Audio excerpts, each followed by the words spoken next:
हाँ, तो welcome to imagine world YouTube channel. तो प्यारे बच्चों, बहुत बहुत स्वागत है आपका इस प्लेटफॉर्म पर।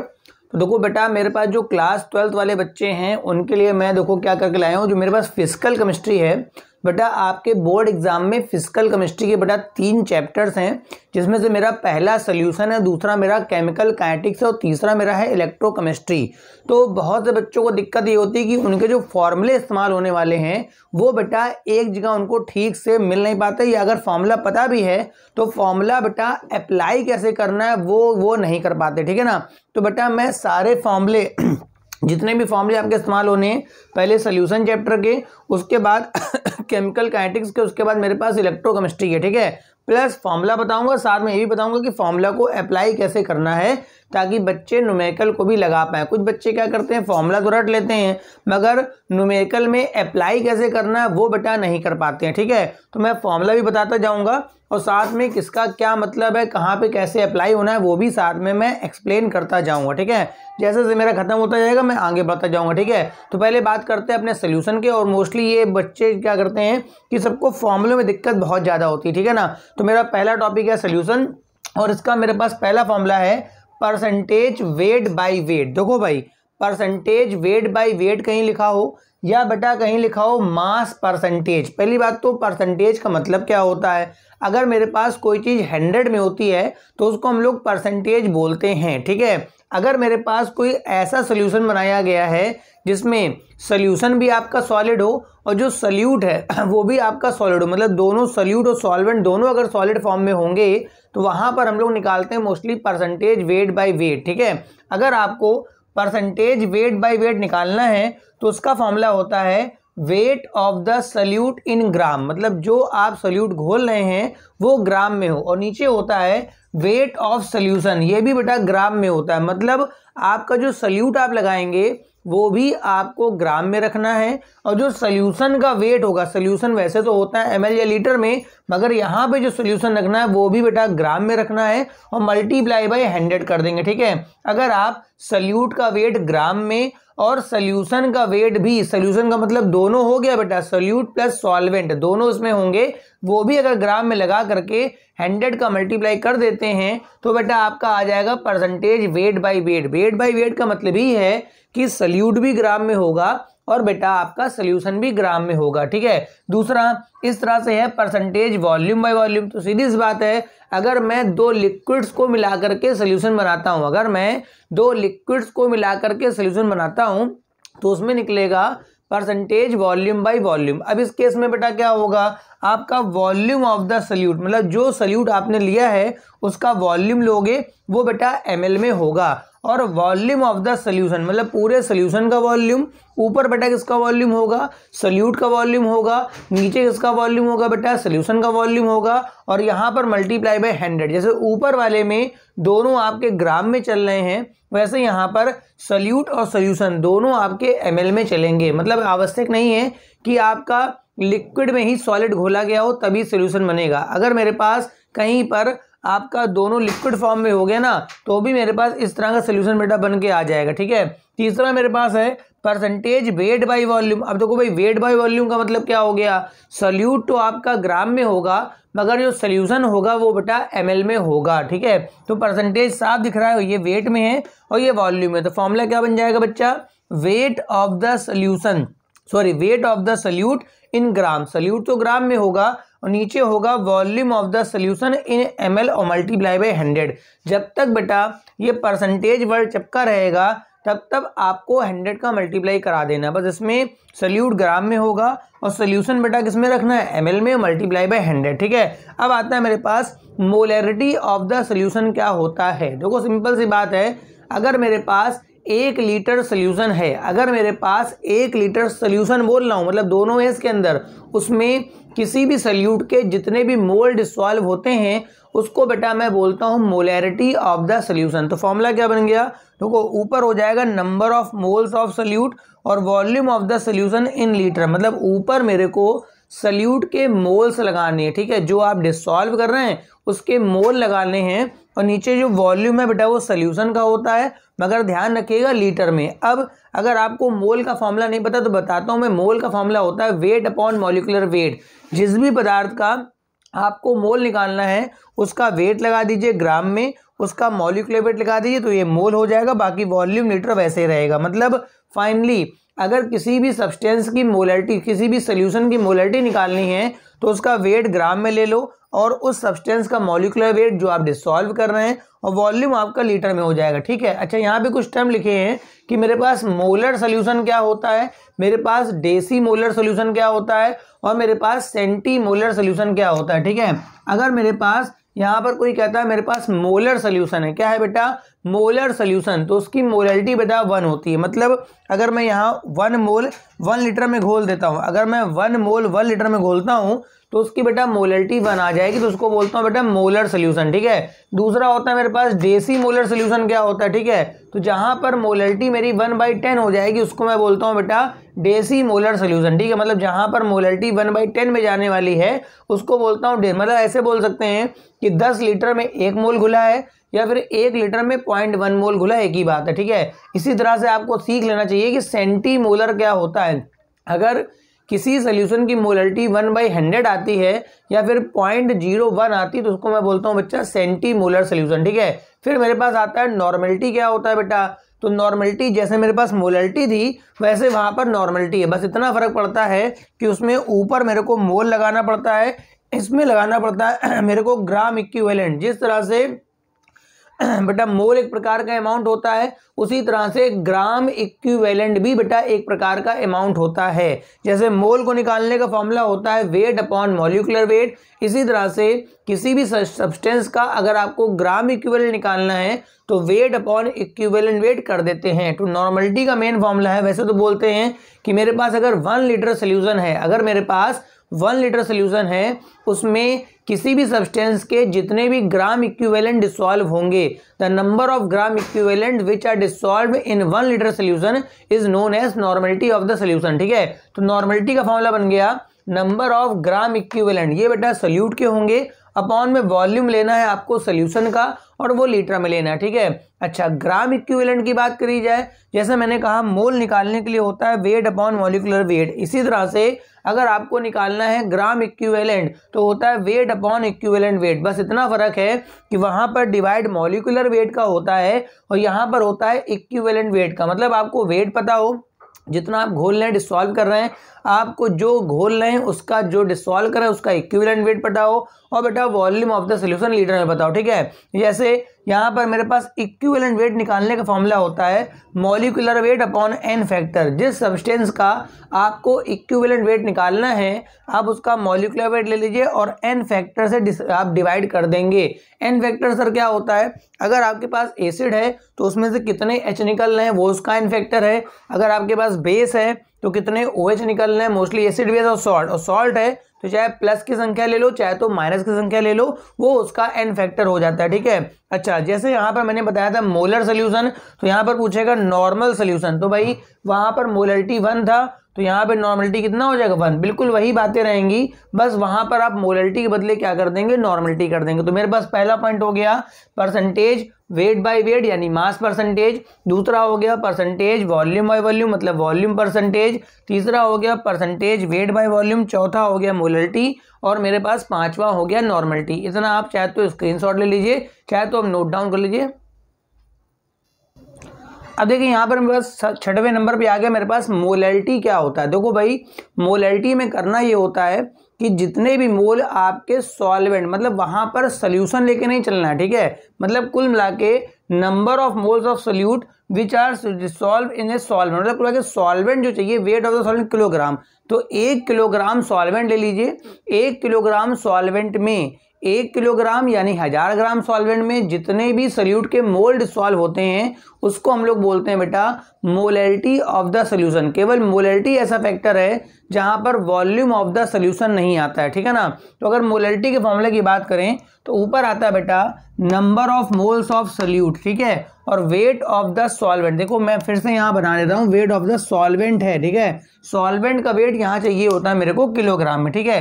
अच्छा, मोल का फॉर्मूला मैं डिस्कस कर चुका हूँ कि वेट अपॉन मॉलिक्यूलर वेट होता है, तो अगर मोल के बदले लिखूंगा तो ऊपर वेट ग्राम में अपॉन में हो जाएगा मॉलिक्यूलर वेट, और फिर से wait of the solvent in kilogram. मतलब अगर आपको मोलैलिटी निकालनी है तो जो सॉल्यूट आप डिसॉल्व कर रहे हैं ना उसका वेट ग्राम में चाहिए, उसका मॉलिक्यूलर वेट और wait of the solvent in kilogram. मान लो मैंने 500 ग्राम दिया तो 500 ग्राम डिवाइड बाई 1000 कर दूंगा तो 1/2 किलोग्राम। ठीक है। अच्छा, 7वें नंबर पे मेरे पास क्या आता है, मोल फ्रैक्शन। देखो भाई, जब भी कोई सोल्यूशन बनेगा तो वहां पे कुछ फ्रैक्शन मेरे पास सॉल्वेंट का होगा, कुछ फ्रैक्शन मेरे पास सोल्यूट का होगा, दोनों के ही फ्रैक्शन अपने अपने होंगे। ठीक है। तो मान लो मैंने यहाँ पर सोल्यूट को ए मान लिया और सॉल्वेंट को बी मान लिया। मोल फ्रैक्शन को मैं काई से लिखता हूँ। ठीक है। अगर मेरे को ए का मोल फ्रैक्शन निकालना है बेटा, अगर मेरे को किसका मोल फ्रैक्शन निकालना है, ए का, तो मैं ऊपर रखूंगा ए के मोल अपॉन नीचे रखता हूं टोटल मोल। टोटल मोल का मतलब क्या हो गया बेटा, ए के मोल प्लस बी के मोल। ध्यान रखिएगा ये मोल है, मतलब इसके अंदर भी फॉर्मूला होगा वेट अपॉन मॉलिक्यूलर वेट। जैसे यहाँ पर क्या होगा, weight of A upon molecular weight of A, यहाँ पे दोनों का अलग अलग होगा। ठीक है। इसी तरह से अगर मोल फ्रैक्शन ऑफ बी निकालना है मेरे को तो मैं ऊपर लिखूंगा बी के मोल्स अपॉन में टोटल मोल। मतलब बी के मोल आप ऊपर लिख दीजिए, अपॉन नीचे कर दिए टोटल मोल। टोटल मोल का मतलब Na प्लस Nb। ठीक है। अगर आप इन दोनों को जोड़ते हैं, मतलब mole fraction of A plus mole fraction of B, तो जब आप जोड़ के देखेंगे तो वैल्यू 1 आएगी। ये फॉर्मूला हम लोग कैसे इस्तेमाल कर सकते हैं, अगर आपको काई ए और काई बी में से एक वैल्यू पता है, ठीक है, तो जैसे मान लो काई ए पता है, तो अगर मैं काई बी निकालूंगा तो 1 माइनस काई ए कर दूंगा। 1 माइनस क्या कर दूंगा यहाँ पर, काई ए। अगर मैं 1 में से काई ए घटा दूं या 1 में से काई बी घटा दूं तो मेरे को अगला मोल फ्रैक्शन मिल जाएगा विदाउट कैलकुलेशन। ठीक है। केवल 1 में से घटाना पड़ेगा। ठीक है। अब 8 नंबर पे आता है मेरे पास कि हेनरी लॉ क्या होता है। क्या होता है बच्चा, हेनरी लॉ। मेरे पास हेनरी लॉ के अंदर क्या होता है देख लेते हैं एक बार।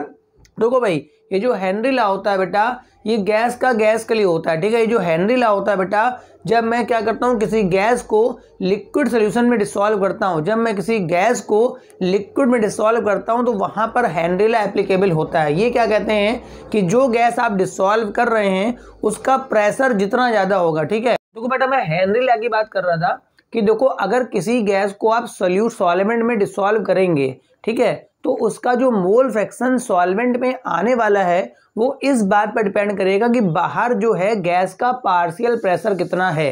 अगर गैस जो बाहर की तरफ है उसका पार्शियल प्रेशर ज़्यादा होगा तो गैस सॉल्यूशन में ज़्यादा घुलेगी, यानी उसका जो मोल फ्रैक्शन होगा सॉल्यूशन में वो भी क्या होगा, ज़्यादा होगा। तो यहाँ पर होता है partial pressure of the gas is directly proportional to the mole fraction. जैसे गैस ए डिसॉल्व कर रहे हो तो गैस ए का बेटा मोल फ्रैक्शन कर लेना। ठीक है। अगर गैस बी डिसॉल्व कर रहे हो तो गैस बी का कर लेना। तो पी होता है डायरेक्टली प्रोपोर्शनल टू काई। फिर यहाँ पर एक क्वेश्चन लगाएंगे KH, जिसका नाम होता है बेटा हेनरी कांस्टेंट, और इसको लेकर के क्वेश्चंस आते हैं। आप देख सकते हैं कि हेनरी कांस्टेंट और मोल फ्रैक्शन एक दूसरे के इन्वर्सली हैं। क्यों, KH मैं नीचे ले आऊंगा तो KH और काई, मतलब अगर किसी भी गैस का हेनरी कांस्टेंट अगर बेटा ज़्यादा होता है तो उसका मोल फ्रैक्शन सोल्यूशन में कम हो जाता है, मतलब वो कम घुलेगा, मतलब सॉल्युबिलिटी भी कम होगी। तो ये बात आप ध्यान रखेंगे कि अगर किसी भी गैस का हेनरी कांस्टेंट ज़्यादा होता है तो उसका सोल्यूशन में मोल फ्रैक्शन भी कम होगा, तो सॉल्युबिलिटी भी उसकी बेटा क्या होगी, कम होगी। तो एक तो ये फॉर्मूला इसका न्यूमेरिकल वगैरह बन जाता है। ठीक है। फिर मेरे पास एक आता है राउल्ट्स लॉ। देखो राउल्ट्स लॉ 2 प्रकार के हैं। तो यहाँ पर मैं पहले बता रहा हूँ लिक्विड वाला, मतलब अगर 2 लिक्विड अगर मैं मिक्स कर दूँ, अगर मैं 2 लिक्विड मिक्स कर दूँ तो ये राउल्ट्स लॉ है। तो राउल्ट्स लॉ के अकॉर्डिंग अगर मैं 2 लिक्विड मिक्स करता हूँ तो बताओ, अच्छा लिक्विड ए हो गया और लिक्विड बी हो गया, तो लिक्विड ए का कोई मोल फ्रैक्शन होगा उसको मैंने काई ए मान लिया, लिक्विड बी का कोई मोल फ्रैक्शन होगा उसको मैं काई बी मान लूंगा। ठीक है। तो जितना ज़्यादा ए का मोल फ्रैक्शन होगा तो बाहर जो गैस निकल रही होगी बेटा उसकी जो वेपर बन रही होगी, यहाँ पे जो है बेटा वो वेपर प्रेशर है, मतलब ये जो है ये गैस का वेपर, जो लिक्विड वेपराइज हो रही होगी तो उसका जो वेपर प्रेशर होगा वो डायरेक्टली प्रोपोर्शनल टू क्या होगा, आपका काई ऑफ ए होगा। मतलब कुल मिला के कहना ये चाह रहा हूँ कि आपके सोल्यूशन में अगर ए का मोल फ्रैक्शन ज़्यादा होगा तो बेटा सोल्यूशन के बाहर उसका प्रेशर भी गैस का ज़्यादा होगा। तो P ऑफ ए एक प्रकार से हेनरी लॉ का एप्लीकेशन ही है।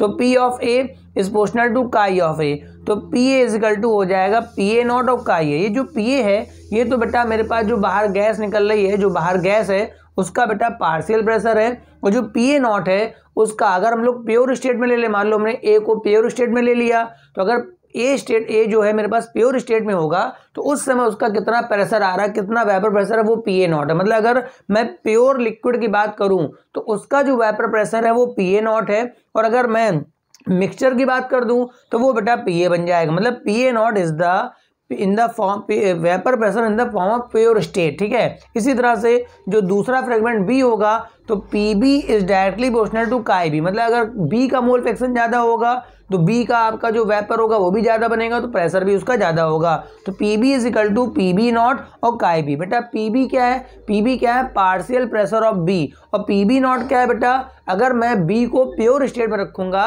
तो उस समय उसका कितना प्रेशर बाहर वेपर का बनेगा, ठीक है। अगर मेरे को टोटल वेपर प्रेशर निकालना है तो फॉर्मूला हो जाएगा PA प्लस PB। क्या हो जाएगा बेटा, PA प्लस PB। तो मैं PA का मान यहाँ लगा दूंगा PA0 और काई A, और PB का मान लगा दूंगा PB0 और काई B। न्यूमेरिकल आता है, न्यूमेरिकल में आपको दोनों के अलग अलग मोल दे देगा, तो मैं दोनों के मोल फ्रैक्शन निकाल लूँगा, और प्योर स्टेट में दोनों के वेपर प्रेशर भी लिख देगा, तो मैं उनको लगा करके अपना टोटल प्रेशर निकाल लेता हूँ, ठीक है। अच्छा, अगर मुझसे पूछे कि वेपर फेस में मुझसे ए का मोल फ्रैक्शन पूछे, देखो यहाँ जो काई ये है वो तो सोल्यूशन फेस में ए का मोल फ्रैक्शन है, यहाँ जो काई बी है वो तो सोल्यूशन फेस में मेरे बी का मोल फ्रैक्शन है। अगर उसने कहा कि वेपर फेस में ए का मोल फ्रैक्शन क्या है, तो यहाँ जो YA है वो मेरे पास मोल फ्रैक्शन ए का ही है, मगर बेटा वेपर फेस में तो उसका फॉर्मूला होता है PA अपॉन PT। मतलब जितना पार्शियल प्रेशर गैस का बाहर है वो अपॉन टोटल प्रेशर बाहर है वो, ठीक। अगर आप इसको सॉल्व करेंगे तो वेपर फेस में आपका ए का मोल फ्रैक्शन आ जाएगा। इसी तरह से अगर वेपर फेस में मेरे को बी का मोल फ्रैक्शन निकालना है, तो फॉर्मूला क्या बन जाएगा बच्चा, PB अपॉन PT। तो ये मेरे पास हेनरी लॉ था और ये मेरे पास राउल्ट लॉ, दोनों एक दूसरे के जैसा ही होते हैं, बस वो गैस को लिक्विड में भेजते हैं, और यहाँ पर मेरे पास लिक्विड है। तो ये मोस्टली देखा जाए तो एक प्रकार का पार्शियल प्रेशर है या वेपर प्रेशर है, वहाँ तो गैस का प्रेशर था, ठीक है। इसको आप फटाफट बना लीजिए, फिर हम लोग आगे बढ़ते हैं अपना। अब देखिए मेरे पास जो आता है कॉलिगेटिव प्रॉपर्टी, देखो भाई इसमें भी मेरे पास 4 प्रकार की कॉलिगेटिव प्रॉपर्टी होती हैं। पहला मेरे पास होता है relative lowering of vapour pressure, मगर यहाँ पर हम लोग जो बात कर रहे हैं जब किसी सॉलिड को, बल्कि नॉन इलेक्ट्रोलाइट को हम जब सोल्यूशन में घोलेंगे, मतलब सॉलिड लिक्विड की बात कर रही। पहले जो राउल्ट्स लॉ था वो मेरे पास लिक्विड का था, तो मेरे पास मेरा आ रहा राउल्ट्स लॉ जिसमें आता है relative lowering of vapour pressure. बहुत इंपॉर्टेंट स्टेटमेंट है मेरे पास। जो relative lowering of vapour pressure होता है इसका फॉर्मूला होता है P0 minus PS upon P0। P0 क्या है, किसी भी सॉल्वेंट का वेपर प्रेशर, PS क्या है बेटा मेरे पास जो उससे सोल्यूशन बना उसका वेपर प्रेशर, और ये मेरे पास सल्यूट के मोल फ्रैक्शन के इक्वल होता है। मतलब जो relative lowering of vapour pressure है, मतलब P0 minus PS upon P0, इसको हम लोग बोलते हैं बेटा relative lowering of vapour pressure. ये सोल्यूशन में प्रेजेंट सल्यूट के मोल फ्रैक्शन के बराबर ही होता है। मतलब यहाँ पर डायरेक्टली वाला कोई इशू नहीं है, ये इसके इक्वल। अच्छा, अगर मैं मान लूँ मेरे पास सोल्यूशन बहुत डाइल्यूट है, क्या हो गया, डाइल्यूट है, तो कैपिटल N मतलब जो सॉल्वेंट के मोल होंगे बहुत ज़्यादा होंगे और सोल्यूट के मोल बेटा बहुत कम होंगे। तो अगर N बहुत ज़्यादा हो जाएगा तो उसके कंपेयर में ये वाला जो N है इसको मैं नेगलेक्ट कर दूंगा, तो वो ऊपर वाला N जो है वो अकेले बैठा हुआ है, वो किसी के कंपेयर में नहीं है, मगर जो नीचे वाला N है वो बेटा कैपिटल N के कंपेयर में है। तो जब मैं हटा दूंगा नीचे वाला N तो मेरे पास फॉर्मूला बन जाएगा P0 minus PS upon P0 is equal to N upon N। देखो ये जो स्मॉल n है ये मोल है, और जो ये भी है ये भी मोल है, मगर जो ऊपर वाला स्मॉल n है वो मोल ऑफ सल्यूट है, ठीक है। और जो नीचे वाला कैपिटल N है वो बेटा है मोल ऑफ सॉल्वेंट, ठीक है। अच्छा, मोल का फॉर्मूला क्या होता है, वेट अपॉन मॉलिक्यूलर वेट। तो देखो वेट अपॉन मॉलिक्यूलर वेट, तो जो स्मॉल वाला है, जो इसमें स्मॉल वाला है वो सॉल्यूट को लेकर के है, और जो बेटा कैपिटल वाला है वो बेटा सॉल्वेंट को लेकर के है। जैसे P0 is the vapour pressure of pure solvent, PS is the vapour pressure of solution, P0 फिर से सॉल्वेंट का हो गया। स्मॉल w क्या है बेटा, wait of the salute, capital W क्या है बेटा, wait of the solvent, capital M क्या है, molecular weight of the solvent, small m क्या है बेटा, molecular weight of the salute. तो ये मेरे पास राउट्स लॉ के फॉर्मूले थे जिसमें हम लोग सॉलिड को डिसॉल्व करते हैं लिक्विड में। दूसरा मेरे पास आता है ऑस्मोटिक प्रेशर, ठीक है ना। तो ऑस्मोटिक प्रेशर का जो मेरे पास फॉर्मूला होता है वो होता है pi V is equal to NHT, जहाँ पाई क्या है बेटा, पाई मेरे पास सोल्यूशन का ऑस्मोटिक प्रेशर है, वी बेटा वॉल्यूम है जो कि लीटर में लेना है, ठीक है। एन नंबर ऑफ मोल्स है, जो आप डिसॉल्व कर रहे हैं ना उसके नंबर ऑफ मोल्स हैं। एस मेरे पास सोल्यूशन कांस्टेंट है, एस की जो वैल्यू होती है मेरे पास 0.0821, जो मेरे पास गैस कांस्टेंट होता है ना बेटा वही वैल्यू होती है। अच्छा, अगर मैं इस v को नीचे ले जाऊं तो पाई इज इक्वल टू बन जाएगा N/V/NHT, ठीक है। अच्छा, मोल अपॉन वॉल्यूम, अभी मैं आपको मोलैरिटी समझा के आया हूं, तो मोल अपॉन वॉल्यूम क्या होता है बेटा, मेरे पास मोलैरिटी होता है, तो मैं अब लिख सकता हूं pi is equal to MHT। कभी कभी सीधे न्यूमेरिकल आता है, मेरे को मोलैरिटी गिवन होता है और बेटा टेम्परेचर गिवन होता है, कहता है बेटा ऑस्मोटिक प्रेशर कैलकुलेट कर दो। फिर मेरे पास थर्ड क्वालिटेटिव प्रॉपर्टी है जिसका नाम है बेटा एलिवेशन ऑफ बॉइलिंग पॉइंट, ठीक है। देखो मैं केवल फॉर्मूले एक्सप्लेन करने के लिए बैठा हूं, कि अगर पूरा टॉपिक आपको देखना है तो मेरे पास लेक्चर्स हैं, आप देख सकते हैं। देखो एलिवेशन ऑफ बॉइलिंग पॉइंट क्या होता है, जब मैं किसी सोल्यूट को किसी सॉल्वेंट में डिसॉल्व करता हूं तो उसका बॉइलिंग पॉइंट बेटा क्या होता है, बढ़ जाता है, ठीक है। तो जितना भी बॉइलिंग पॉइंट बढ़ता है उसको बोलता हूं एलिवेशन ऑफ बॉइलिंग पॉइंट, और ये जो है बेटा वो मोलैरिटी के डायरेक्टली होते हैं, मतलब जो आपने सोल्यूट डिसॉल्व करा है ना उस सोल्यूशन की जो मोलैरिटी है उसके बेटा डायरेक्टली होगा।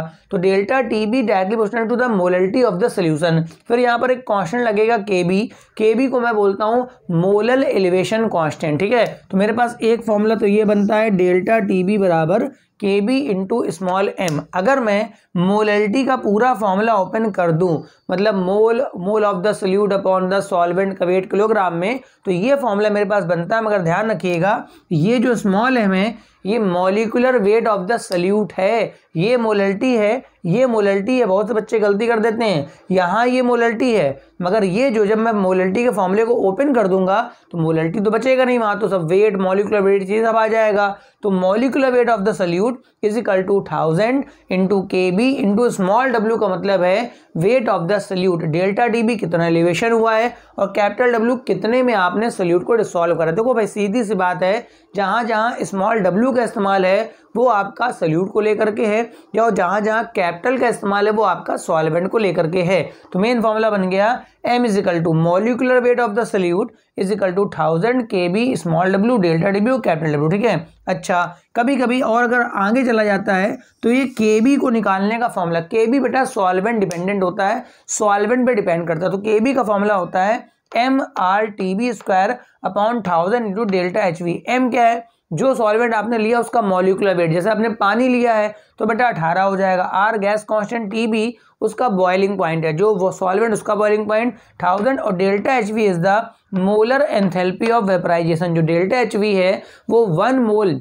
सैंपल को वेपराइज करने में जो एनर्जी लग रही है वो मेरे पास डेल्टा HV। कभी कभी थोड़ा टफ पेपर बनाने के लिए वो क्या करता है कि डेल्टा HV गिवन कर देता है बॉइलिंग पॉइंट, तो पहले के भी निकलवा लेता है, ठीक है। अब मेरा जो 4 टॉपिक है वो डिप्रेशन इन फ्रीजिंग पॉइंट है। जैसे मैंने कहा था कि सोल्यूट को मैंने मिलाया तो बॉइलिंग पॉइंट आपका क्या होता है, सॉल्वेंट का बढ़ जाता है। इसी तरह से अगर जब मैं सोल्यूट को मिलाऊंगा यहाँ पर तो बेटा फ्रीजिंग पॉइंट बेटा कम हो जाता है। तो कोई फॉर्मूले तो मैंने लिखे ही नहीं, जो फॉर्मूले इसके हैं, जो फॉर्मूले इसके वही फॉर्मूले इसके भी होंगे, बस फर्क इतना पड़ेगा कि जहां पर आपका क्या चल रहा है, बी लिखा है, जहां पर आपका बी लिखा है वहां पर आपका एफ हो जाएगा। बी का मतलब यहां पर बॉइलिंग पॉइंट से है और एफ का मतलब वहां पर फ्रीजिंग पॉइंट से होगा। तो फॉर्मूला क्या बनेगा बताइए, डेल्टा टी एफ मतलब depression in freezing point is directly proportional to the molarity of the solution. तो delta T F is equal to K F into M हो जाएगा। यहाँ पर भी फॉर्मूला क्या हो जाएगा, m is equal to 1000 into K F into W और delta T F into capital W. यहाँ पर भी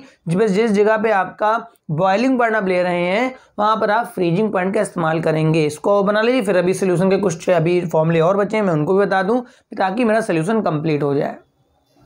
अब देखिए मेरे पास वांट ऑफ फैक्टर के फॉर्मूले भैया हैं, कई सारे हैं। तो वांट ऑफ फैक्टर कहाँ अप्लाई करेंगे, देखो भाई, अगर मैं किसी इलेक्ट्रोलाइट को किसी सॉल्यूशन में डिसॉल्व करता हूँ और मेरे पास जो इलेक्ट्रोलाइट था वो ब्रेक हो गया, मतलब उसका डिसोसिएशन हो गया, या फिर उसका डाइमर या ट्राइमर बन गया, मतलब क्या हो गया, एसोसिएशन हो गया। फॉर एग्जांपल, अगर मैं ग्लूकोज को पानी में डालता हूँ तो बेटा वो ब्रेक नहीं होता, तो उसमें तो पुरानी कॉलिगेटिव प्रॉपर्टी के फॉर्मूले लग जाएंगे, ठीक है। अगर मैं NaCl या फिर K4FeCN का होल 6 वगैरह पानी में डालता हूँ ना, तो ये टूट जाता है। तो वो जो फॉर्मूले मेरे पास कॉलिगेटिव प्रॉपर्टी के 4 फॉर्मूले थे, उनमें एक फैक्टर का मल्टीप्लाई करना पड़ता है, जिसे मैं बोलता हूँ बेटा वांट ऑफ फैक्टर, ठीक है। तो वांट ऑफ फैक्टर मेरे पास होता है I, और अगर I को आपको कैलकुलेट करना है तो उसका फॉर्मूला होता है number of particles after dissociation और एसोसिएशन, मतलब कुल कितने पार्टिकल्स हैं ब्रेक होने के बाद या जुड़ने के बाद। हाँ, अगर ब्रेक हो रहा होगा तो पार्टिकल बढ़ेंगे, और अगर जुड़ रहे होंगे तो पार्टिकल घटेंगे। अपॉन में हो गया इनिशियल नंबर ऑफ पार्टिकल, मतलब ये I को निकालने का फॉर्मूला है। अब मैं लो पहला केस देखता हूँ, मेरे पास डिसोसिएशन का फॉर्मूला क्या बनेगा। मान लो मेरे पास A पार्टिकल था, इसका मैंने 1 मॉलिक्यूल लिया, कितना लिया 1, और ये मान लो ब्रेक हो गया कुछ पार्टों में, तो यहाँ से 1 माइनस मैंने अल्फा करा, क्योंकि ब्रेक होगा तो इधर तो कुछ घटेगा। अल्फा क्या है मेरे पास, degree of dissociation, degree of dissociation, तो उधर जितने पार्टिकल बनेंगे वो n अल्फा होगा। क्या होगा बच्चा, n अल्फा। मान लो यहाँ पर हो सकता है कि 2 पार्टिकल बने तो ये 2 अल्फा हो जाएगा, अगर यहाँ 3 पार्टिकल बने तो ये 3 अल्फा हो जाएगा। मतलब जो n है वो ये डिपेंड करेगा कितने पार्टिकल में ब्रेक होने वाला है, ठीक है। मान लो एक ही पार्टिकल में ब्रेक हुआ तो 1 अल्फा हो जाएगा। तो टोटल पार्टिकल्स आफ्टर डिसोसिएशन, तो अगर सोल्यूशन की बात करें तो ये वो पार्टिकल हैं जो बच गए हैं और ये वो हैं जो टूट गए, तो टोटल पार्टिकल का मतलब इनका समेशन हो गया। तो 1 माइनस अल्फा जो बचे हैं प्लस n अल्फा, तो ये तो वो पार्टिकल हो गए जो सोल्यूशन में हैं। इनिशियल कितना था बेटा 1, तो वांट ऑफ फैक्टर का फॉर्मूला बनेगा I is equal to 1 minus alpha plus n alpha upon 1। ये फॉर्मूला आप तब अप्लाई करेंगे जब डिसोसिएशन होगा, ठीक है। मगर जब डिग्री ऑफ डिसोसिएशन देगा, अगर मान लो पूरा ही टूट जाता है तो ये फॉर्मूला नहीं लगाएंगे। तो अगर मैंने कहा पूरा टूट गया और 2 पार्ट हो गए उसके, तो फिर I की वैल्यू आप सीधे 2 लगा देंगे, ठीक है। कोई मॉलिक्यूल पूरा ही टूट गया, 100% डिसोसिएट हो गया, 3 पार्ट हो गए उसके, तो I इज इक्वल टू कितना हो गया, 3 हो गया, इस तरह से। इसी तरह अगर एसोसिएशन की बात करें तो यहाँ Na से बन रहा है AN, जैसे मोस्टली डाइमर या ट्राइमर बन जाता है। तो इनिशियल में 1 था, यहाँ 0 था, 1 माइनस अल्फा, तो वहाँ जो पार्टिकल आएंगे वो अल्फा बाई n आएंगे। जैसे वहाँ पर हो रहा था n अल्फा, n का मल्टीप्लाई हो रहा था, यहाँ पे n का डिवाइड होगा, तो टोटल पार्टिकल कितने हो जाएंगे, ये बचे हुए और जितने आ गए हैं, तो 1 minus alpha plus alpha by n। Initial कितना हो गया मेरे पास 1, तो I का फॉर्मूला होता है जितने पार्टिकल्स हैं अपॉन में इनिशियल वाले, तो 1 minus alpha upon alpha by n upon में 1। ये फॉर्मूला आप तब इस्तेमाल करेंगे जब आपका एसोसिएशन हो रहा होगा, ठीक है। अब देखो, मैंने जो 4 कॉलिगेटिव प्रॉपर्टियां पढ़ी थी, अब अगर उनमें कभी ऐसा आ जाए कि कोई पदार्थ आपको इलेक्ट्रोलाइट दे दे, मतलब डिसोसिएट हो रहा हो या फिर एसोसिएट हो रहा हो, तो क्या करेंगे आप, चारों के फॉर्मूले को आप इस्तेमाल डायरेक्ट नहीं कर सकते, उसमें आप वांट ऑफ फैक्टर का मल्टीप्लाई करके करेंगे, ठीक है। जैसे जो पहला फॉर्मूला था मेरे पास P0 minus P S upon P0 is equal to n upon n plus n, तो यहाँ पर आप I का मल्टीप्लाई कर लेंगे, ठीक है ना। इसी तरह से अगला था pi V is equal to NH2, तो यहाँ पर भी I का मल्टीप्लाई कर लेंगे। ये तब लगाना है जब पार्टिकल्स की संख्या या तो बढ़े या तो घटे, मतलब या तो डिसोसिएशन हो रहा हो या तो बेटा एसोसिएशन हो रहा हो, ठीक है। अब यहाँ पर देखो delta D B is equal to K B into M था, तो यहाँ पर भी आपका आई का मल्टीप्लाई होगा, और delta T F is equal to K F I into M. तो जब आपकी एबनॉर्मल कोलिगेटिव प्रॉपर्टी आएगी, मतलब या तो टूटेगा फूटेगा या तो फिर जुड़ेगा, तो उस केस में हम लोग क्या करेंगे, अपने आई के मल्टीप्लाई को करके, हाँ आई निकालने का या तो ये फॉर्मूला अप्लाई होगा या तो ये फॉर्मूला अप्लाई होगा, डिपेंडिंग अपॉन द इलेक्ट्रोलाइट कि आपको कौन सा केस दे रखा है। बना लीजिए फटाफट, फिर मैं अपने आगे चलता हूँ इस चैप्टर में।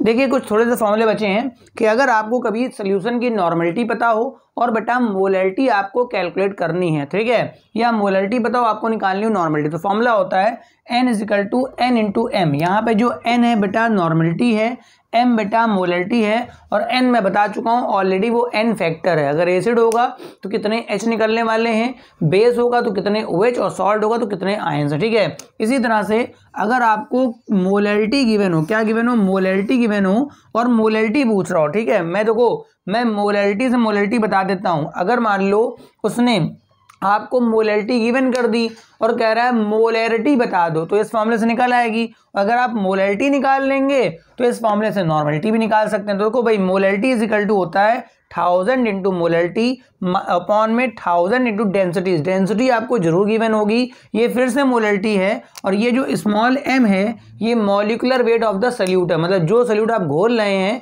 वो molecular weight of the salute है। मतलब यहाँ पर स्मॉल m क्या है, ये जो स्मॉल m है ये मोलैरिटी है, ठीक है, और ये जो है वो मोलैरिटी है, ये बेटा डेंसिटी है, ये फिर से मोलैरिटी है, और ये है, मैं लिख देता हूँ, molecular weight of the solute है। इस बात का आप ध्यान रखेंगे, ठीक है। अच्छा, कभी कभी क्या होता है, मोल फ्रैक्शन के फॉर्म में पूछता है कि मोलैरिटी दिया है, आप किसी का मोल फ्रैक्शन बता दीजिए। तो देखो, मोलैरिटी इज इक्वल टू होता है 1000 इंटू Chi2 का मतलब यहाँ पर ये है मोल fraction of the solute, upon में Chi1 का मतलब है मोल फ्रैक्शन ऑफ द सॉल्वेंट, और M1 का मतलब है molar mass of the solvent, ठीक है। अगर आपको मोलैरिटी और मोल फ्रैक्शन में रिलेशन देखना है तो M इज इक्वल टू, ये मोलैरिटी है 1000, Chi2 का मतलब है मोल फ्रैक्शन, आप नोट कर लीजिएगा, मोल फ्रैक्शन ऑफ सॉल्यूट, जहां 1 है वो बेटा सॉल्वेंट के हैं, तो Chi1 हो गया मोल फ्रैक्शन ऑफ द सॉल्वेंट, और M1 is the molar mass of the solvent. तो ये सोल्यूशन चैप्टर का हो गया। अब मैं नेक्स्ट चैप्टर में आता हूँ, केमिकल काइनेटिक्स। सबसे कम फॉर्मूले आपके इलेक्ट्रोकेमिस्ट्री में है, इसको आप बना लीजिए फटाफट।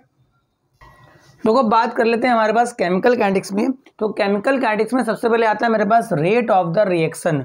तो रेट ऑफ रिएक्शन का फॉर्मूला, अगर हम एवरेज रेट ऑफ रिएक्शन की बात करें तो change in concentration upon the reactant और product upon change in particular time interval, मतलब एक टाइम इंटरवल में कितना चेंज आपका रिएक्टेंट का हुआ या फिर कितना चेंज आपका प्रोडक्ट का हुआ, वो आप लिखेंगे, अपॉन में टाइम का डिवाइड कर देंगे जिस टाइम इंटरवल में ये घटना हो रही है, ठीक है। अगर रिएक्टेंट का होगा तो ये आप माइनस में लगा देंगे, और अगर आपका प्रोडक्ट का होगा तो आप प्लस में लिख लेंगे। अगर मैं बात करता हूँ इंस्टेंटेनियस रेट ऑफ रिएक्शन की, तो बहुत स्मॉल चेंज देखते हैं, एक पर्टिकुलर सेकंड में जो चेंज होता है वो मेरे पास होता है इंस्टेंटेनियस, तो वहां पर हम लोग डेल्टा के बदले डी लगा लेंगे, तो dx अपॉन dt, ठीक है। अगर मैं इसके यूनिट की बात कर दूं तो dx मेरे पास अमाउंट हो गया, तो मोल पर लीटर अपॉन में सेकंड हो गया, ठीक है, टाइम को, तो मोल लीटर इनवर्स और सेकंड इनवर्स, ठीक है। तो ये मेरे पास आपका रेट ऑफ रिएक्शन का यूनिट हो गया, ठीक है। अब हम लोग बात कर लेते हैं, मेरे पास दो प्रकार के ऑर्डर आपके सिलेबस में हैं, एक जीरो ऑर्डर रिएक्शन और मेरे पास एक फर्स्ट ऑर्डर रिएक्शन। तो जीरो ऑर्डर के मेरे पास क्या फॉर्मूले होते हैं, रेट कांस्टेंट के। तो देखो भाई, जीरो ऑर्डर के लिए मेरे पास रेट कांस्टेंट के होता है, यहाँ पर k इज इक्वल टू लिखा है a not minus a upon T. यहाँ a नॉट बेटा क्या होता है, initial concentration of the reactant, a क्या है, टी समय के बाद कितना बचा है, टी समय के बाद कितना बचा है मतलब रिमेनिंग है, वो मेरे पास a है, और टी आपका जितने समय तक आपका रिएक्शन चली है। तो ये तो मेन फॉर्मूला हो गया। फिर एक फॉर्मूला बेटा हाफ लाइफ टाइम का होता है कि कितनी देर में आपका रिएक्टेंट आधा कंप्लीट, आपकी रिएक्शन आधी हो जाएगी, तो T of is equal to होता है a नॉट अपॉन 2k, मतलब a नॉट इनिशियल है और k रेट कांस्टेंट। ध्यान रखिएगा, जीरो ऑर्डर के लिए जो टी हाफ होता है वो इनिशियल पर डिपेंड करता है। अगर मैं बात कर लेता हूँ यूनिट ऑफ k की, तो यूनिट ऑफ k आप ऐसे निकाल सकते हैं, dx upon dt is equal to k। चूंकि जीरो ऑर्डर का है तो a की पावर में मैंने जीरो लगा दिया, ठीक है, तो ये वैल्यू तो मेरे पास 1 हो गई। तो जो रेट कांस्टेंट का जो रेट का यूनिट होगा बेटा, वही इसके k का यूनिट, मतलब यही यूनिट इसका आंसर आ जाएगा। ग्राफ की बात करी जाए, मेरे पास 3 प्रकार के ग्राफ इसमें पूछे जाते हैं। अगर आप देख लीजिएगा कंसंट्रेशन और टाइम के बीच, तो अगर टी अगर आपका होगा तो कंसंट्रेशन तो लगातार घटना है, मगर लाइन की इक्वेशन बनी, इससे बनेगी लाइन की इक्वेशन, ठीक है। रेट और टाइम के बीच पूछेगा तो टाइम को चेंज करने पर रेट में कोई फर्क नहीं पड़ता, क्योंकि जीरो ऑर्डर का तो बेटा स्ट्रेट ऐसे आ जाएगा। अगर हाफ लाइफ टाइम और इनिशियल की बात करें तो बेटा इनिशियल बढ़ाने पर हाफ लाइफ टाइम बढ़ता है, तो बेटा ऑरिजिन से स्टार्ट होगा और इस तरह बढ़ेगा। मैं केवल यहाँ पर फॉर्मूले इस तरह इसलिए एक्सप्लेन कर रहा हूँ क्योंकि आपको सब एक साथ पूरा मैटर मिल जाए। अगर आपके पास सब कुछ एक साथ लिखा होगा तो कहीं पर कोई कंफ्यूजन की पॉसिबिलिटी नहीं होगी। इसके बाद आप इसको नोट कर लीजिए। मैं सेकेंड ऑर्डर में आता हूँ फटाक से। अब तो बात करते हैं हमारे पास फर्स्ट ऑर्डर के लिए। तो फर्स्ट ऑर्डर के लिए हमारे पास रेट कांस्टेंट का फॉर्मूला होता है 2.303 अपॉन टी log 10 बेस पर a upon a minus x. जहाँ पे जो a होता है बेटा वो हमारे पास initial concentration of the reactant है, a माइनस एक्स वहाँ पे जो हमारे पास काम a कर रहा था वो यहाँ पर मेरे पास a माइनस एक्स है, मतलब कितना बचा हुआ है, और t कितने समय में ये घटना घटित हुई है। ठीक है, अगर मैं यूनिट ऑफ के की बात करता हूं तो आप ऐसे निकाल लीजिए dx upon dt is equal to K A की पावर 1, क्योंकि फर्स्ट ऑर्डर का तो पावर 1 लगेगी। अच्छा, dx का होता है बेटा मोल पर लीटर, टाइम का मैंने अभी सेकंड लगा दिया, आप मिनट भी यूज कर सकते हैं। ठीक है, और ये भी आपका अमाउंट है तो ये भी मोल पर लीटर, मोल पर लीटर मोल पर लीटर कर गया तो सेकंड इनवर्स बोल दो या बेटा टाइम इनवर्स बोल दो। ठीक है, अगर मैं हाफ लाइफ टाइम की बात करूं तो फर्स्ट ऑर्डर का जो हाफ लाइफ टाइम आता है वो टी हाफ इजिकल टू होता है 0.693 अपॉन के। आप ध्यान से देखें तो इसके हाफ लाइफ टाइम में कहीं पर भी इनिशियल कंसंट्रेशन ए या ए नॉट नहीं आ रहा है, तो इसका हाफ लाइफ टाइम ए पर डिपेंड नहीं करता। ग्राफ यहाँ पे 4 हैं। अगर रेट और कंसंट्रेशन की बात करें तो देखो, अगर आप कंसंट्रेशन बढ़ाते हैं ना तो फिर रेट की वैल्यू बढ़ती है। ठीक है, अगर कंसंट्रेशन और टाइम की बात करें तो ये एक एक्सपोनेंशियल ग्राफ बनता है, इस तरह से नीचे आता है। टाइम के साथ बेटा ए घटेगा तो सीधी बात एक्सपोनेंशियली कर्व आता है, वो मैं पूरा नहीं बता पाऊंगा इसमें, क्योंकि मैं केवल फॉर्मूले बेसिस के लिए लेके आया हूं, आपको जानकारी हो जाए कि ये फॉर्मूला इसका बनता है, सारा मैटर एक साथ कलेक्ट हो जाए आपका, मैं ये चाह रहा हूं। ठीक है, अगर मैं टाइम और लॉग ए के बीच ग्राफ ड्रा करता हूं तो एक लाइन का ग्राफ ड्रा होता है जिसका स्लोप पक्का निगेटिव आ रहा है, दिख रहा होगा। अगर मैं टी हाफ और इनिशियल की बात करता हूं तो आप देख सकते हैं कि टी हाफ की वैल्यू इनिशियल पर डिपेंड नहीं करती है, तो जैसे जैसे आप इनिशियल बढ़ाओगे टी हाफ में कोई भी फर्क नहीं पड़ेगा। इसको आप नोट कर लीजिए फटाक से। फिर बात कर लेते हैं अपनी आर्रहेनियस इक्वेशन की। देखो, मेरे पास जो रेट कांस्टेंट की वैल्यू होती है बेटा वो हमेशा टेम्परेचर पर डिपेंड करती है, तो टेम्परेचर और रेट कांस्टेंट का जो रिलेशन होता है उसको बेटा मैं बोलता हूँ आर्रहेनियस इक्वेशन। ठीक है, तो K इजिकल टू होता है ए ई की पावर माइनस ई अपॉन आर टी, जहाँ K क्या होता है बेटा रेट कांस्टेंट, ए जो होता है वो प्री एक्सपोनेंशियल फैक्टर होता है या आर्रहेनियस कांस्टेंट बोलते हैं। ठीक है, ये is the energy of activation. किसी रिएक्शन को कराने के लिए जितनी एनर्जी रिक्वायर्ड होती है उसको हम बोलते हैं एनर्जी ऑफ एक्टिवेशन। अगर ये ज़्यादा होगी तो रिएक्शन का रेट स्लो होता है, अगर ये कम होगी तो रिएक्शन का रेट फास्ट होगा। ठीक है, ये कमांड जो होता है वो बेटा कैटलिस्ट बदलने पर ही मतलब कैटलिस्ट को लाने पर ही बदलेगा, अदरवाइज नहीं बदलेगा। आर आपका गैस कांस्टेंट और टी आपको पता है टेम्परेचर, तो मोस्टली बाकी टर्म इसमें कांस्टेंट है, टेम्परेचर वेरिएबल है, आप टी बदलेंगे तो के मोस्टली बदलेगा। फिर जब मैं इसको सॉल्व करता हूं तो एक फॉर्मूला मेरे पास आता है log K2 upon K1 is equal to E upon 2.33 upon यहाँ पर R भी होगा। ठीक है, और ये हो जाएगा T2 minus T1 upon T1 T2। अगर मेरे को दो अलग अलग टेम्परेचर पर, इसको कैसे अप्लाई करेंगे, अगर मेरे पास दो अलग अलग टेम्परेचर पर अलग अलग रेट कांस्टेंट दे रखे हैं, ठीक है, तो मैं उसकी एनर्जी ऑफ एक्टिवेशन निकाल सकता हूं। तो ये क्वेश्चन जो है, ये जो फॉर्मूला है वो एनर्जी ऑफ एक्टिवेशन को कैलकुलेट करने के लिए है। आपको T1 पता होगा, T2 पता होगा, आप उसको केल्विन में बदल लीजिएगा। K1 K2 मोस्टली डबल या ट्रिपल देता है, फिर आप इनको लगा करके मैं निकाल सकता हूँ एनर्जी ऑफ एक्टिवेशन। बनाइए, इसके बाद मैं आता हूँ अपनी इलेक्ट्रोकेमिस्ट्री में।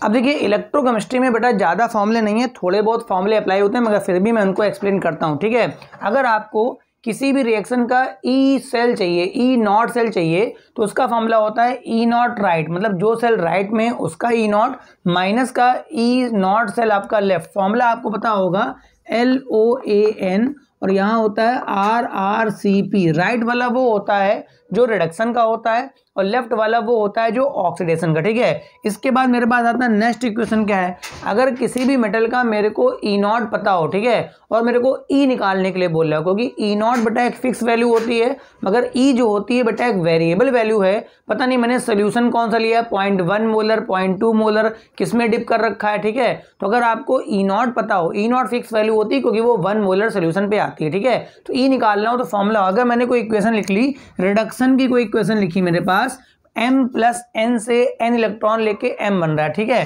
तो इसकी अगर आप नेक्स्ट लिखेंगे तो E इजिकल टू बनेगा ई नॉट माइनस का 0.0591 अपॉन n, जितने इलेक्ट्रॉन लेगा वो संख्या, लॉग में ऊपर होता है प्रोडक्ट, बटे में होता है रिएक्टेंट, मतलब यहाँ पे हो गया m सॉलिड और m प्लस का आयन। जो मेरे पास सॉलिड मेटल होता है बेटा उसकी जो एक्टिविटी मतलब जो कंसंट्रेशन होता है बेटा 1 मोल मानते हैं, तो ये 1 लगा देंगे, केवल आयन का कंसंट्रेशन मान्य होगा।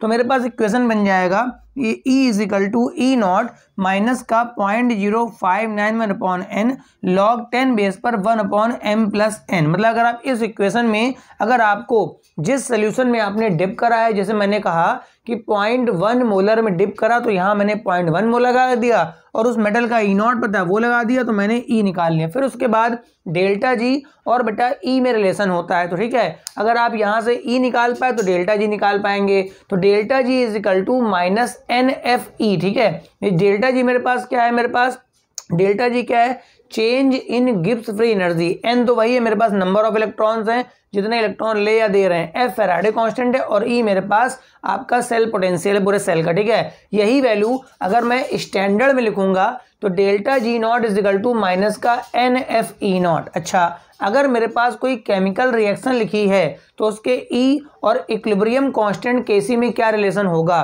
तो E is equal to E not cell minus का 0.0591 अपॉन एन। ऊपर मैं लिखूंगा प्रोडक्ट का, बटे में लिखूंगा रिएक्टेंट का, वही वैल्यू मेरी होती है केसी। आपने 11 लेवल में इक्विलिब्रियम कांस्टेंट निकालना सीखा होगा, ऊपर बेटा प्रोडक्ट का, नीचे क्या बेटा रिएक्टेंट का। ठीक है, अगर मैं एक एग्जांपल से बात करूं तो Zn plus copper double plus से बन रहा है Zn double plus plus copper. अगर मेरे को ये क्वेश्चन इसके लिए लिखनी है तो E is equal to E not cell, इसका पूरे का ई नॉट सेल क्या होगा, माइनस का 0.0591 और लॉग के अंदर मैं लिखना तो मेरे को प्रोडक्ट पूरा चाहिए, मगर कॉपर चूंकि सॉलिड फॉर्म में होगा तो ये 1 हो जाएगा।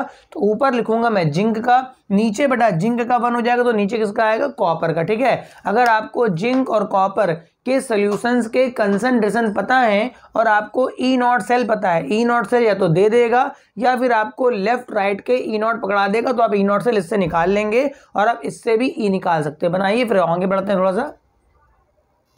ये कुछ लास्ट फॉर्मूले और रहेंगे क्योंकि कोरलाउस लॉ को मैं फॉर्मूला नहीं मानता हूँ, तो सिंपल सा एक कैटायन एनायन को जोड़ दो तो कंडक्टेंस आ जाता है। ठीक है ना, अब देखो मेरे पास कंडक्टेंस का मेरे पास पहला फॉर्मूला है बेटा स्पेसिफिक कंडक्टेंस यानी कैप्पा क्या होता है, उसका फॉर्मूला होता है 1 अपॉन आर। आर मतलब रेजिस्टेंस हो गया और एल अपॉन ए। ये मेरे पास अगर आपको किसी सेल का रेजिस्टेंस पता हो, उसकी लेंथ पता हो और एरिया पता हो, ठीक है, इसका अगर मैं यूनिट निकालूंगा तो आर का तो ओम हो गया, तो बेटा ओम इनवर्स हो गया, इसका हो गया सेंटीमीटर, सेंटीमीटर स्क्वायर, नीचे बचेगा सेंटीमीटर, ऊपर जाके इनवर्स। तो मैं लिख लेता हूँ ohm inverse centimetre inverse. Ohm inverse को मैं सीमेन लिखता हूँ तो सीमेन सेंटीमीटर इनवर्स। ये मेरे पास स्पेसिफिक कंडक्टेंस का हो गया। दूसरा मेरे पास मोलर कंडक्टेंस का फॉर्मूला होता है lambda M is equal to kappa मतलब स्पेसिफिक कंडक्टेंस और वी मोलर मतलब एक ऐसा वॉल्यूम जिसमें 1 मोल सब्सटेंस डिसॉल्व हो, एक ऐसा वॉल्यूम जिसमें 1 मोल सब्सटेंस डिसॉल्व हो। ठीक है, अगर मैं यूनिट लिखना चाहूं तो पहले मैं कैप्पा का लगा दूंगा। कैप्पा का बेटा कितना होता है, ओम इनवर्स सेंटीमीटर इनवर्स। अच्छा, वॉल्यूम का सेंटीमीटर क्यूब हो गया, सेंटीमीटर क्या हो गया, क्यूब हो गया, अपॉन मोल हो गया, क्यूब से एक कट जाएगा तो ओम इनवर्स सेंटीमीटर स्क्वायर और मोल की पावर -1। इसी तरह से अगर मैं लिखता हूं इक्विवेलेंट कंडक्टेंस तो इसका फॉर्मूला होता है lambda equivalent is equal to kappa और वो वॉल्यूम जिसमें 1 ग्राम इक्विवेलेंट डिसॉल्व होता है। तो यहाँ पर फॉर्मूला बिल्कुल वैसे ही बनेगा, बस जहाँ पर यूनिट वैसे ही बनेगा, बस जहाँ पर मोल इनवर्स होगा वहाँ हो जाएगा इक्विवेलेंट इनवर्स या ग्राम इक्विवेलेंट इनवर्स, एक ही बात है। ठीक है, फिलहाल आप ग्राम इक्विवेलेंट कर दीजिएगा। अच्छा, लेमडा एम, अगर लेमडा एम की बात करें तो चूंकि वहाँ मोल खेल रहे थे हम लोग तो उसका मोलैलिटी से रिलेशन होता है। ठीक है, तो lambda M is equal to 1000 into kappa upon molality of the solution. इसी तरह से अगर मैं इक्विवेलेंट की बात करूं तो ग्राम इक्विवेलेंट तो नॉर्मलिटी में आता है, तो lambda equivalent is equal to 1000 into kappa, kappa मतलब स्पेसिफिक कंडक्टेंस अपॉन में नॉर्मलिटी। और एक लास्ट फॉर्मूला है कि भाई सेल कांस्टेंट क्या होता है, तो एल अपॉन ए मतलब जो लंबाई है सेल की वो और उसका जो क्रॉस सेक्शन एरिया उसका अगर मैं डिवाइड कर देता हूं आपस में तो मेरे पास आता है सेल कांस्टेंट। अब इसमें कोरलाउस लॉ है, वो सिंपल सा इनफाइनाइट डिल्यूशन पे अगर मैं कैटायन एनायन के कंडक्टेंस को जोड़ देता हूं तो पूरे इलेक्ट्रोलाइट का आपका लेमडा इनफाइनाइट पे कंडक्टेंस आ जाता है। तो उम्मीद है आपको ये सारे फॉर्मूलों का लेक्चर पसंद आया होगा। अगर भाई लेक्चर पसंद आया हो, इतनी मेहनत पसंद आई हो तो एक लाइक जरूर कर देना, अपने दोस्त यारों को शेयर कर लेना, अगर चैनल सब्सक्राइब नहीं किया तो कर लेना। Thank you for watching.